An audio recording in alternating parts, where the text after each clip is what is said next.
இன்னைக்கு ஒரு மது ஒழிப்பு மாநாடு அப்படின்னு ஒரு மாநாடு போட்டிருக்காங்க.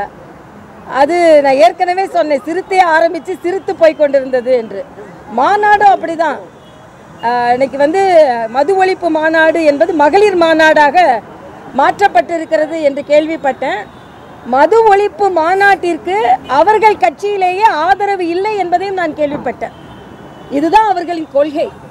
அது மட்டுமல்ல, நான் கேள்விப்பட்டது உண்மையா என்னன்னு தெரியல, அண்ணன் திருமா அவர்கள் இந்த வழியாக வந்துட்டு காந்தியை தவிர்த்து விட்டு காமராஜருக்கு சென்றிருக்கிறார். காமராஜருக்கு அஞ்சலி செலுத்தியதில் மிக்க மகிழ்ச்சி. ஆனால் மது ஒழிப்பு மாநாடு நடத்துபவர் ஏன் காந்தியை தவிர்த்தார் என்று எனக்கு தெரியவில்லை. ஒருவேளை குற்ற உணர்வு குறுகுறுக்கிறதோ என்னமோ. நமக்கு இருக்கிற கொள்கையில் நம்ம காந்திக்கெல்லாம் மாலை போடக்கூடாது அப்படின்னு நினைச்சாரா என்னன்னு எனக்கு தெரியல. அதனால் அது ஏன் அந்த வேறுபாடை காண்பிக்கிறார்கள்? ஏனென்றால் உண்மையிலேயே மது ஒழிப்பு என்றால் அது மகாத்மா காந்தி அவர்களின் கொள்கை. அதை அவர்கள் நடைமுறைப்படுத்த முடியவில்லை என்பதற்காக தோல்வி ஒப்புக்கொள்கிறார்களா என்று எனக்கு தெரியவில்லை. முன்வைத்த காலை ஒருபோதும் திருமாவளவன் பின்வைத்ததில்லை, பின்வைக்க மாட்டான். எனக்கு அந்த தேவையில்லை. எனக்கு என்ன பயம்? என்னுடைய கைகள் சுத்தமாக இருக்கிறது. என் கைகள் சுத்தமாக இருக்கின்றன. இன்னைக்கு காலையில காந்தி மண்டபம் போனேன். காந்தி மண்டபத்தில் காந்தி சிலைக்கு மாலை போட்டுவிட்டு அப்புறம் காமராஜர் சிலைக்கு மாலை போடலாம் என்று தோழர்கள் ஏற்பாடு செய்திருந்தார்கள். காந்தி மண்டபத்துக்கு போகும்போது போலீஸ் என்கிட்ட சொன்னாங்க, சார் கவர்னர் வராரு, கவர்னர் மாலை போட்ட பிறகுதான் மற்றவங்க எல்லாம் போடணும். இப்போ நான் போய் போட முடியாதா? சாரி சார், போட முடியாது. ஏன்? கவர்னர் போகிறது 10:30 மணி ஆயிரும். எனக்கு இங்கே உளுந்தூர்பேட்டை வரணும். அங்கிருந்து 4 மணி நேரம். மற்றவங்களுக்கெல்லாம் 4 மணி நேரம், எனக்கு 6 மணி நேரம் ஆகும். நம்ம தோழர்கள் அங்கங்கே மறிப்பாங்க. ஒவ்வொரு டோல்கேட்லையும் அங்கே ஆள் நிற்கும், வழியில் நின்று மறிப்பாங்க. நேரம் ஆயிரும். 4 மணிக்கெல்லாம் நம்ம மேடைக்கு போகணும். அதனால் காந்தி சிலைக்கு வாங்கின மாலையும் எடுத்துக்கிட்டு போய் காமராஜர் மண்டபத்திலே எல்லா மாலையும் மொத்தமாக வச்சுட்டு அவருக்கு வீர வணக்கம் செலுத்திட்டு வந்துட்டோம். ஆனால் ஊடகங்களில் என்ன எழுதுகிறார்கள்? மேனாள் ஆளுநர் அக்கா தமிழிசை காந்தியை அவமதித்து விட்டார்.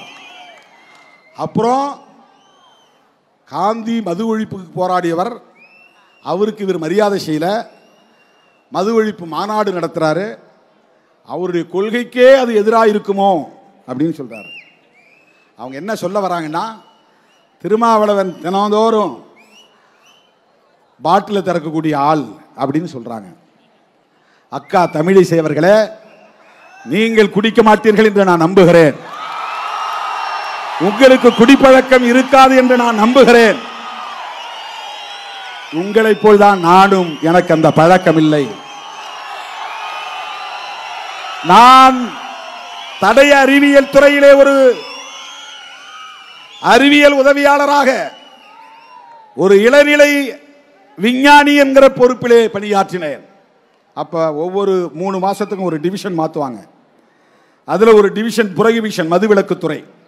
மதுவிலக்குத்துறையில் என்னன்னா, போலீஸ் பிடிச்சிட்டு வரான் பாருங்க கள்ளச்சாராயம், திருட்டுத்தனமா ஊரல் காய்ச்சறான்னு பாருங்க அந்த ஊரல். அப்புறம் மது ஆலைகள் உற்பத்தி பண்றாங்கல்ல, பீர், விஸ்கி, பிராண்டி, அதெல்லாம் பாட்டிலா முதல்ல அங்கே தான் வரும், எங்ககிட்ட தான் வரும். நாங்கள் பிப்பெட்டு வச்சு உறிஞ்சி அதை குடுவையில் போட்டு அதை ஆய்வு பண்ணி அதில் எவ்வளவு ஆல்கஹால் இருக்கு அப்படின்னு கண்டுபிடிச்சு சர்டிபிகேட் கொடுக்குற இடத்துல நான் வேலை செஞ்சேன். விரும்புனா நம்ம உறிஞ்சி குடிக்கலாம், அது யாருக்கும் தெரியாது.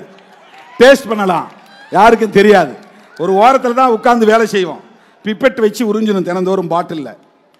நாங்கள் டெஸ்ட் பண்ணி சர்டிஃபிகேட் கொடுத்த பிறகுதான் அவன் லேபிள் ஒட்டி மார்க்கெட்டுக்கு வரும். அந்த வேலை செய்தவனா. அப்ப கூட தப்பித்தவரி என் நாவில் ஒரு சொட்டு மது கூட பட்டதில்லை. அயல் நாடுகளுக்கு பயணம் சென்றால் பிளைட்ல போய் ஏறி உட்கார்ந்தவொடனே விமான பணிப்பெண்கள் சார் என்ன வேணும் சார்? ஒயின் வேணுமா, ரெட் ஒயின் வேணுமா, வேற என்ன ஒயின் வேணும் ஃபர்ஸ்ட் தான் கேட்பாங்க. போய் வண்டியில் ஏறி உட்கார்ந்தோடனே பிஸ்னஸ் கிளாஸில் தண்ணி குடிக்கிறீங்களா கேட்க மாட்டாங்க, சாராயம் குடிக்கிறீங்களா மது குடிக்கிறீங்களா தான் கேட்பாங்க. 11 மணி நேரம், 12 மணி நேரம், 24 மணி நேரம் ஃப்ளைட்லேயே போகணும். அமெரிக்கா போனா வேற வழி இல்லை, எல்லாரும் அதில் குடிச்சிட்டு தான் போவாங்க. எத்தனையோ பல நாடுகளுக்கு நான் பயணம் செய்திருக்கிறேன். என் வாழ்நாளில் ஒரு முறை கூட அதை நான் தொட்டதில்லை. அக்கா தமிழிசைக்கு சொல்ல நான் கடமைப்பட்டு இருக்கிறேன். ஒரு டவுட்டோட கேட்குறாங்க, ஒரு டவுட், ஒரு சந்தேகத்தோட, ஒருவேளை அது அவர் கொள்கைக்கு முரணா இருக்குதோ அதுக்காக சொல்றேன், அதற்காக சொல்லுகிறேன். காந்தியடிகளின் சிலையில் மாலை போடக்கூடாது என்று தடுத்தது காவல்துறை. ஆளுநர் வந்த பிறகுதான் மாலையிட வேண்டும் என்று சொன்னது காவல்துறை. எங்களுக்கு காந்தியோட நிறைய விமர்சனங்கள் உண்டு, அது வேறு. அவருக்கு இந்து மதத்தின் மீது நம்பிக்கை உண்டு, அடுத்த பிறவியின் மீது நம்பிக்கை உண்டு, சனாதனத்தின் மீது நம்பிக்கை உண்டு, சாதிய கட்டமைப்பின் மீது நம்பிக்கை உண்டு. தீண்டாமை மட்டும்தான் ஒழிய வேண்டும் என்று சொன்னார். அதனால்தான் அம்பேத்கருக்கும் காந்திக்கும் மோதல் வந்தது. நீ என்ன சாதி வாழ்கன்னு சொல்றீங்க, நான் சாதி ஒழிகன்னு சொல்றேன். இதுதான் அம்பேத்கருக்கும் காந்திக்கு இருந்த முரண்பாடு. நேருக்கு நேர் மோதல் நடந்தது.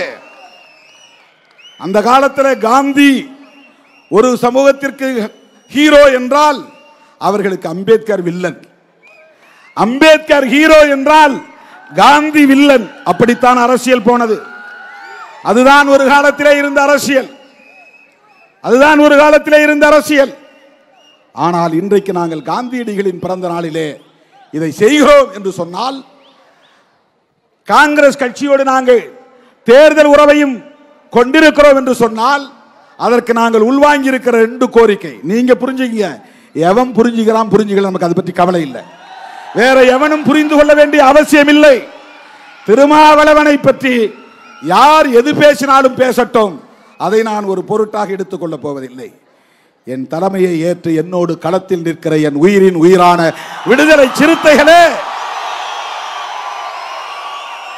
எவன் குழப்பினாலும் குழம்ப கூடாது. காந்தியடிகளை நாங்கள் இன்றைக்கு கட் அவுட் மூலமாக இங்கே வைத்திருக்கிறோம், படத்தை திறந்திருக்கிறோம். அவருடைய கருத்துக்களில் 2 கருத்துக்களை நமக்கு உடன்பாடு உண்டு. ஒன்று செக்யூலரிசம், மதசார்பின்மை. மதசார்பின்மை அம்பேத்கருக்கு உடன்பாடு, ஜவஹர்லால் நேருவுக்கு உடன்பாடு, காந்தியடிகளுக்கு உடன்பாடு. அன்னைக்கு மட்டும் காந்தியடிகள் நேருவை கூப்பிட்டு, தம்பி நான் சொல்றதை கேளு, கவர்மெண்ட்டுக்கு ஒரு ஸ்டேட் ரிலீஜன் வேண்டும், இந்து மதம் இந்த அரசாங்கத்தின் மதமாக இருக்கட்டும் என்று சொல்லி இருந்தால் நேருவாலேயே மீறி இருக்க முடியாது. ஜவஹர்லால் நேரு காந்திக்கு கட்டுப்பட்டவராக இருந்தார். ஆனால் இந்துக்களும் முஸ்லிம்களும் ஒற்றுமையாக இருக்க வேண்டும், அவரவர் மதம் அவரவருக்கு, அவரவர் நம்பிக்கை அவரவருக்கு, அரசாங்கத்திற்கு மதம் கூடாது. இதுதான் மதசார்பின்மை. இதை சொன்னார் என்பதற்காகத்தான் RSS கும்பலை சார்ந்த நாத்துராம் கோட்சே என்பவன் கையெடுத்து கும்பிட்டுக் கொண்டே போய் அந்த மாமனிதரை பக்கத்தில் நெருக்கத்தில் நின்று துப்பாக்கியால் சுட்டுக் கொன்றான்.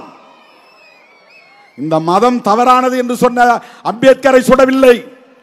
இந்த மதத்தில் இருக்க நான் வெட்கப்படுகிறேன் என்று சொன்ன அம்பேத்கரை சுடவில்லை.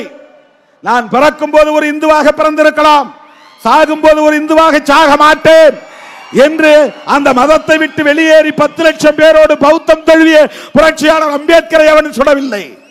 அந்த மதத்தை உயிருக்கு உயிராக நேசித்த, மூச்சுக்கு முன்னொரு முறை array Ram array Ram array Ram என்று சொன்ன நாத்துராம் கோட்சே சுட்ட போது கூட அப்படியே ஹரே ராம் என்று சொல்லிக்கொண்டே மண்ணில் சரிந்து விழுந்த அந்த காந்தியடிகளை எவன் சுட்டான்? RSS காரன் சுட்டான். சாவர்கரின் மாணவன் நாத்துராம் கோட்சே சுட்டான். அவன் சுட்டதற்கு ஒரே காரணம் காந்தியடிகள் ஏற்றுக்கொண்ட மதசார்பின்மை என்பதுதான். அதனால் தான் காங்கிரஸோடு இருக்கிறோம், விடுதலை சிறுத்தைகள் கட்சி. அதனால் தான் காந்தியின் பிறந்த நாளில் இந்த மாநாட்டை நடத்துகிறோம். மதசார்பின்மை என்பதை போல மதுவிலக்கிலே உறுதியாக இருந்தார்